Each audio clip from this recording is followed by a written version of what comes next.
உண்டாகட்டும். இந்த நாள்ல இந்த மத்தியில இந்த வசனங்களை சொல்றதுக்கு ஆண்டவர் எனக்கு ஏவுனாரு.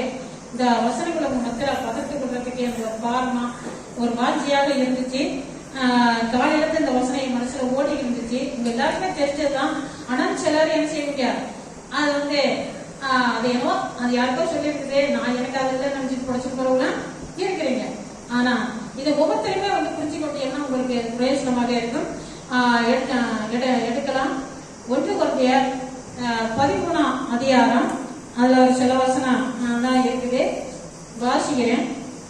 நான் மனுஷர் பாஷைகளையும் தூதர் பாஷைகளையும் பேசினாலும் அன்பு எனக்கு இறவிட்டா சத்தம் செய்கிற வெண்கலம் போலவும் ஓசையிடுகிற கைத்தால் போலவும் இருப்பேன். நான் தீர்க்க தரிசன வரத்தை உடையவனா இருந்தும் சகல ரகசியங்களையும் சகல அறிவையும் அறிந்தாலும் மலைகளை வேர்க்கத்தக்க சகல விசுவாசம் உள்ளவனா இருந்தாலும் அன்பு எனக்கு இறவிட்டா நான் ஒன்றும் இல்லை. எனக்கு உண்டான யாவற்றையும் நான் அன்னதானம் பண்ணினாலும் என் சரீரத்தை சுட்டகரிக்கப்படுவதற்கு கொடுத்தாலும் அன்பு எனக்கு இறவிட்டா எனக்கு பிரயோஜனம் ஒன்றும் இல்லை. அன்பு நீடிய சாந்தமும் தயவும் உள்ளது. அன்புக்கு பொறாமை இல்லை. அன்பு தன்னை புகழாதே, ஈர்மாப்பாய் இராதே, அயோக்கியமானதே செய்யாதே, தற்பொழுவே நாடாதே, சினம் அடையாதே, தீங்கி நினையாதே, அநியாயத்தை சந்தோஷப்படாம சத்தியத்தில் சந்தோஷப்படும், சகலத்தையும் தாங்கும், சகலத்தையும் விசுவாசிக்கும், சகலத்தையும் நம்பும், சகலத்தையும் சகிக்கும். அன்பு ஒரு காலம் ஒழியாது. தீர்க்க தரிசனங்கள் ஆனாலும் ஒளிந்து போகும், அந்நிய பாசை ஆனாலும் ஓய்ந்து போகும், அறிவானது ஒளிந்து போகும். நம்முடைய அறிவு குறைவுள்ளது, நாம் தீர்க்க தரிசனம் சொல்லுதல் குறைவுள்ளது, நிறைவானது வரப்பொழுது குறைவானது ஒளிந்து போகும். நான் குழந்தைகளா இருந்த பொழுதே குழந்தையை போல பேசினேன், குழந்தையை போல சிந்தித்தேன், குழந்தையை போல யோசித்தேன். நான் புருஷனான பொழுதோ குழந்தைக்கு ஏற்றவைகளை ஒழித்து விட்டேன். இப்பொழுது கண்ணாடியிலே நிழலாட்டமாய் பார்க்கிறோம், அப்பொழுது முகமுகமாய் பார்ப்போம். இப்பொழுது நான் குழந்தையை குறைந்த அறிவுள்ளவனாம், அப்பொழுதே நான் அறியப்பட்டு இருக்கிறபடியே அறிந்து கொள்ளுவேன். இப்பொழுது விசுவாசம், நம்பிக்கை, அன்பு இம்மூன்றிலும் நிலைத்திருக்கிறது. இவைகளில் அன்பே பெரிது.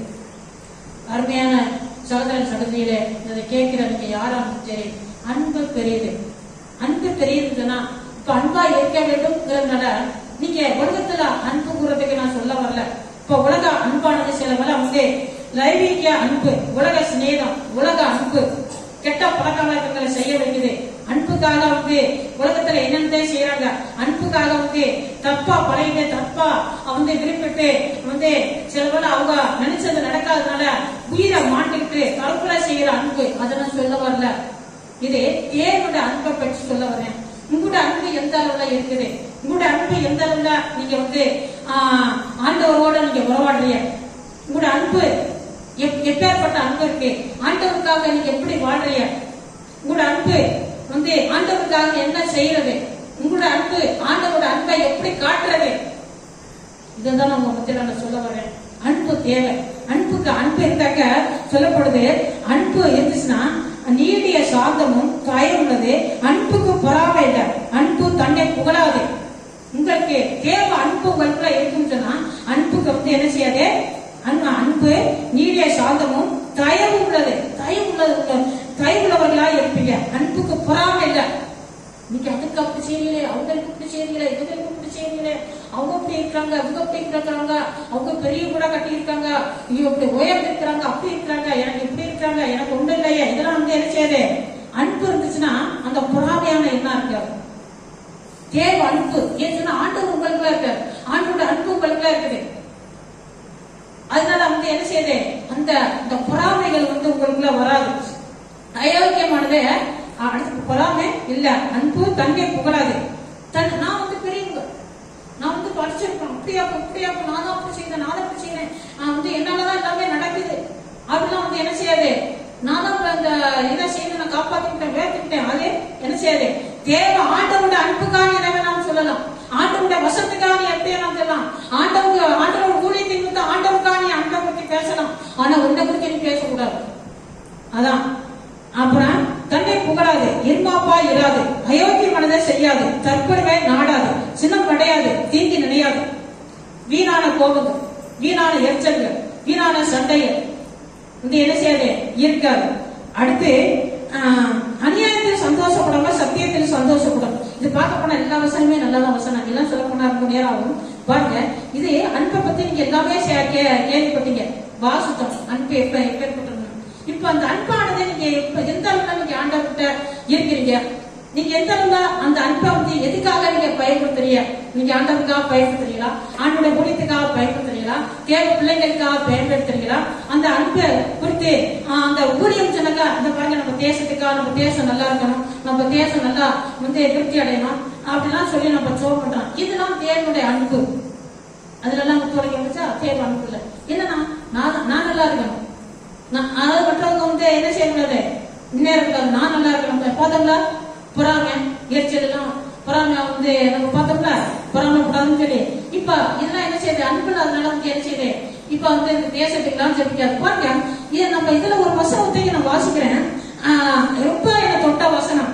இங்க இப்போ நான் அன்பை குறித்து நம்ம பேசி உலகத்துல உள்ள அன்பே எல்லாம் விட்டு ஆண்டவருக்காக நம்ம எடுக்கிற முயற்சி, அன்பு வந்து என்ன செய்யும், சகலத்தை தாங்கும், சைக்கும், என்ன செய்யும், எந்த ஆண்டவர் நிமித்தம், ஆண்டவருக்காக நம்ம ஊழியத்தை நிமித்தம், வசனத்தை நிமித்தம் நமக்காக வருகிற உபத்திரங்கள், பாடுகள் எல்லாத்தையும் என்ன செய்யும், சைக்கும். சில விட ஊழியக்காரங்க கண்டிப்பு வந்து என்ன செய்யணும், நமக்கு வந்து என்ன செய்யும், அது என்னைய போல வசனம் சொல்லப்பட்டிருக்கு. அந்த கண்டிப்பு கூட நமக்கு என்ன செய்யும், அது செய்யும். அது பொறுத்துக்கு வசந்த நீ வசத்தை படிச்சேன்னா ஊழியக்காரங்க அவங்க சொல்றது கூட நமக்கு அது கோபமா இருக்காது. அது தேவை அன்பு. ஏன்னா ஆண்டவர் நம்ம மேல வச்ச அன்புக்காக அவரோட ஜீவனே கொடுத்தாரு, நமக்காக அவரோட ஜீவனே கொடுத்துருக்காரு. நம்மள ஆண்டவர் வந்து ஜீவனே கொடுக்க சொன்னாரு. நீங்க ஒவ்வொருத்தரும் எனக்காக சிலுவையில் அடிப்படைக்கான சொன்னாரு, அன்புள்ளவர்களா இருங்கன்னு சொன்னாரு. அப்ப இந்த 13வது வருஷத்தை நம்ம வாசிக்கிறோம். இப்பொழுது விசுவாசம், நம்பிக்கை, அன்பு இம்மூன்றிலும் நிலைத்திருக்கிறது. இவைகளே அன்பே பெரிது, அன்பே பெரிது. இந்த அன்பு உங்களுக்குள்ள இருக்குன்னு சொன்னா இந்த அன்பானது உங்களை மோட்ச வரையும் கொண்டு போய் சேரணும். இன்னொரு வசனத்தை வாசிக்கலாம். நான் பாருங்க, பூர்ண அன்பானது பயத்தை புறம்பே தள்ளுன்னு சொல்லி ஒரு வசனம் இருக்குது. 1 யோவான்ல நம்ம வாசிக்கிறோம். 1 யோவான் 4:18 வாசிக்கிறோம். அன்பில பயத்துல பூர்ண அன்பானது பயத்தை புறம்பே தள்ளும் அப்படின்னு சொல்லுவது. பயமானது வேதனை உள்ளது, பயப்படுகிறவன் அன்பில பூர்ணப்படவில்லை. பாருங்க, இந்த அன்பே பெரியது சொல்லப்பட்டது. இங்க வசனம் சொல்லப்பட்டிருக்குது, பூர்ண அன்பு. பூர்ண அன்பானது பயத்தை புறம்பே தள்ளும். நீங்க எதுக்கெல்லாம் பயந்து கொண்டிருக்கிறீங்க? ஆண்டவர்கிட்ட வரத்துக்கு, ஆண்டவருக்காக வாழ்றதுக்கு நீங்க எந்தெந்த வகையில நீங்க பயந்து கொண்டிருக்கிறியா? குடும்பத்தினருக்கு பயப்படுறியா? ஊருக்கு பயப்படுறியா? ஜாதிக்கு பயப்படுறியா? மதத்துக்கு பயப்படுறியா? சொந்தக்காரர்கள் பயப்படுறியா? பெற்றோர்கள் பயப்படுறியா? இது அன்பா? இந்த அன்பே தெரியுது. இந்த அன்பு தான் உங்களை பரலோகம் வரைய கொண்டு போய் சேரணும். இந்த பூர்ண அன்பானது உங்களுக்கு வந்துச்சுன்னா, இந்த பயத்தெல்லாம் புறப்ப தள்ளினாதான் இந்த அன்பு உங்களுக்கு இருக்கணும்னா, ஆண்டவருக்காக உண்டான அந்த அன்பு உங்களுக்கு இருக்கணும்னா, இப்படிப்பட்ட எல்லா சுற்றுச்சூழலான அன்பை வந்து என்ன செய்யும், புறப்ப தள்ளியும். நீங்க ஆண்டவருக்காக வாழ்றதுக்கு அந்த அன்பு உதவி செய்யும். நீங்க சகலத்தை தாங்கவும் சகிக்கவும் இந்த ஊழியத்துக்காக பாடுபடக்கூடிய ஆண்டவர் அந்த கேள்வியை கூட தருவார். அந்த அன்பை ஆண்டவர் உங்களுக்கு வைப்பாரு. அப்ப சபை வளர்ச்சிக்கு எதுவாக உண்டாகும். இப்ப அந்த அன்பு இதுபட்ட இந்த உலகத்துல உங்களை அந்த சபையில விட்டு போகாதே, பரலோகம் வரையும் கொண்டு போகும். இந்த அன்பு உங்களுக்கு இருந்தாதான், அந்த பூர்ண அன்பானது உங்களுக்கு இருந்தாதான் பரலோகம் வரையும் கொண்டு போகும். ஏன்னா அன்பு பெரியதுன்னு சொல்லப்பட்டிருக்கு. விசுவாசம், நம்பிக்கை இவைகள்லாம் என்ன செய்யுது, அன்பே பெரியதுன்னு சொல்லப்பட்டிருக்குது. இங்க பாக்குற பூர்ண அன்பானது பயத்தை புறம்பே தள்ளுன்னு சொல்லப்பட்டிருக்குது. நீங்க அன்புள்ளவர்களா இருக்கிறீங்களா? ஆண்டவருக்கு அன்பா இருக்கிறீங்களா? ஆண்டவருக்கா நீங்க என்னத்தை செய்யறீங்க? யோசிச்சு பாருங்க. ஆண்டவர் அன்பா இருக்கிறதுனால அவர் நம்ம மேல வச்சு அன்புனால அவருடைய ஜீவனை நமக்காக கொடுத்தாரு. உங்களை ஜீவனை கொடுக்க சொல்லலையே. நீங்க ஆண்டவருக்காக வாழ்றதுன்னு சொல்லப்பட்டிருக்கு. வசனத்துப்படி இதை வாழணும்னு சொல்லப்பட்டிருக்கு. யார் வாழ்றீங்க? நான் உங்களை போல நீங்க இருக்க இடத்துல இருந்து நான் வந்தேன். நான் ஒரு இந்து குடும்பத்துல அந்த ஆண்டவரை பற்றி அறியாத இலக்கை எத்தனை என்னுடைய கதையெல்லாம் கேட்டீங்கன்னா, என்னுடைய ஒவ்வொரு நேரத்தை பட்ட பாடெல்லாம் செய்யலாம்னு நானும் அழுகணும், நீங்களும் அழுகணும். அப்படி இருக்கும். நான் அதுக்கு மத்தியில தான் நான் ஆண்டோடைய பிள்ளையாக, ஒரு ஊழியக்காரியாக அவங்க மத்தியில நான் நிற்கிறேன். அவ்வளவு நெருக்கடி, நிந்தைகள், அவமானங்கள் எனக்கு இப்படிலாம் சொல்லி என்னை உள்ளுக்கு இருக்க பார்த்தாங்க. முடியாது. ஆண்டோட அன்பு எனக்கு விடமாட்டேன். உங்களோட அந்த அன்பு உங்களை வந்து அந்த அன்புக்கு உங்களை நீங்க விட்டு கொடுப்பீங்கன்னா, அன்புதான் பெரிய ஏற்றுக்கொண்டீங்கன்னா உங்களை பரலோகமே கொண்டு போய் சேர்க்கணும். இந்த உலகத்தில் அந்த அன்பானது உங்களை உயர்த்தி என்னோட பிள்ளை இப்படிதான் இருக்குங்கிறத உங்களுக்காக ஆண்டவர் என்ன செய்யணுமோ அதை செய்வார். கர்த்தர் உங்களை ஆசீர்வதிப்பார்.